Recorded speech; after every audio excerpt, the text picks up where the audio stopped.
이 채널의 주제가 고백과 힐링. 그러면 이러한 고백을 통해서 어떠한 그 힐링의 효과를 볼 수가 있는가? 제가 4단계로다가 정리를 해봤습니다. 자신의 내면의 갈등 해결. 우리가 살아가는데 원하든 원치 않든 마음 가운데 그런 상처가 있죠. 또 감정이 상하고 이러한 것들이 고백을 통해서 많은 그러한 아픔과 그 상처들이 치유가 될 수 있는 것을 볼 수가 있습니다. 슬픈 문제, 또 어렸을 때 학대받은 것, 또 버림받은 문제, 또 증오, 미움, 시기, 질투, 분노, 원한, 절망, 불안, 초조, 두려움, 교만, 자기 연민, 독선, 무의미, 고독, 우울증, 죄책감, 수치심, 이러한 문제들이 있습니다. 그런데 성경에는 이러한 문제들이 우리의 영혼과 마음과 또 신체에 해를 미친다고 말하고 있죠. 잠언에 보면은 14장 30절에 평온한 마음은 육신의 생명이나 시기는 뼈를 썩게 하느니라 이렇게 말하고 있습니다. 이 시기라는 이런 마음의 이런 상처가 우리 뼈를 썩게 한다고 되어 있습니다. 또 잠언 17장 22절을 보면 마음의 즐거움은 양약이라도 심령의 근심은 뼈를 마르게 하느니라. 이 내면의 걱정, 근심, 스트레스 이런 것들이 이 뼈를 마르게 한다고 되어 있습니다. 그러니까 그 내면의 이런 갈등들, 남을 미워하는 마음, 시기하는 마음, 걱정, 근심, 불안, 초조 이러한 것들이 우리의 육신을 아주 병들게 하죠. 또 마음을 병들게 할 뿐만 아니라 영혼까지도 병들게 해서 사람을 못쓰게 만들죠. 또 전도서에 보면은 화를 내지 말라고 되어 있죠. 분노는 어리석은 사람들이나 한다고 되어 있습니다.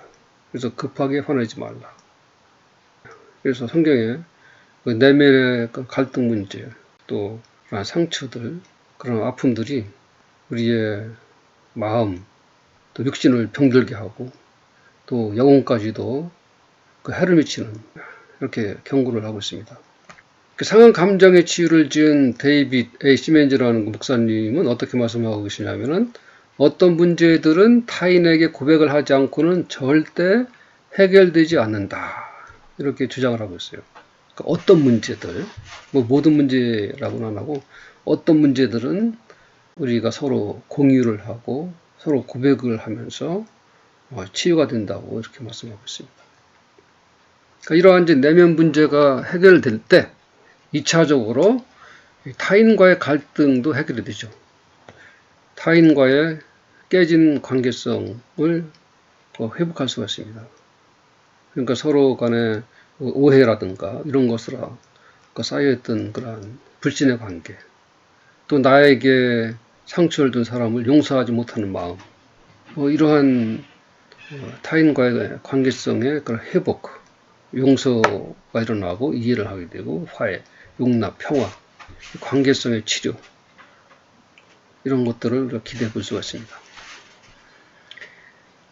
또 공동체와의 갈등 해결, 나의 그러한 상한 감정에 관련된 사람들을 용서를 하고 관계가 회복이 되면은 서로가 소속되어 있는 그 사회 공동체에도 이제 건강이 이제 회복이 되는 거죠.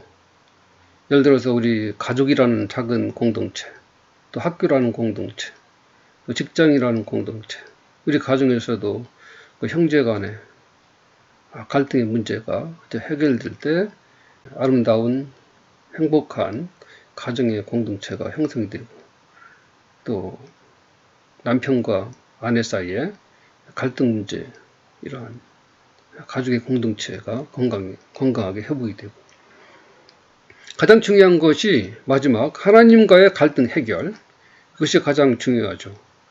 성경에서 말하고 있는 죄, 성경에는 죄라는 단어가 많이 나오는데 성경에서 말하고 있는 죄는 근본적으로 하나님과의 관계성의 단절을 말하고 있습니다. 그것이 이제 근본적인 죄죠. 그 외에 도둑질 한다든가 남 속인다든가 어떤 다른 죄 이런 것들은 이제 하나님과의 관계성의 단절로부터 파생되는 현상이라 볼 수가 있습니다. 그래서 창세기 3장에 보면은 인류 불행의 근원은 창조주 하나님과의 관계성의 단절로부터 이제 시작이 됐죠.